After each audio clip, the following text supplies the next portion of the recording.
ইয়া আল্লাহু ইয়া রহমানু ইয়া রহমাতাল্লিল আলামিন ইয়া শাফিউল মুজনুবিন। এটা মুহররমের তবারক পাঠ করা হইতেছে। তো আমি আমাদের এক জাকের ভাইয়ের সাথে একটু কথা বলি, দেখি জাকের ভাই কি বলে। আচ্ছা ফজলু ভাই, এটা কি এর তবারক পাঠ করতেছুন? এই মুহররমের তবারক এত দেরি হলো কে? 10 তারিখে পাঠ করলেন নাকি? 10 তারিখে আমাদের এলাকা ভিত্তিক 3টা প্রোগ্রাম ছিল। হ্যাঁ, 10 তারিখে এলাকা ভিত্তিক আমাদের 3টা প্রোগ্রাম ছিল। তার কারণে এটা আমরা একটু পিছনে করছি। ও আচ্ছা আচ্ছা। তো এটা মুহররমের তবারক পাঠ করা হইতেছে। মহরমের তো সকল জাকের ভাই বোনেরা একটু দোয়া করবেন যেন অনুষ্ঠানটা ফায়েজ মতের সাথে হয়। আপনার মিলাদ মাহফিল কয়টা থেকে শুরু হবো?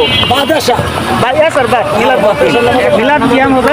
ফজলু ভাই হচ্ছে আমাদের জাকের ভাই। তো জাকের ভাইদেরকে অনেক ভালোবাসে, মহব্বত করে, আদর করে। সবাই ফজলু ভাইয়ের জন্য দোয়া করবেন।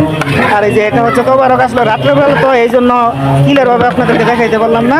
তো সবাই দোয়া করবেন যেন অনুষ্ঠানটা ফায়েজ মতের সাথে। সকলের প্রতি আমার সালাম, আসসালামু আলাইকুম ওয়া রাহমাতুল্লাহি ওয়া বারাকাতুহু।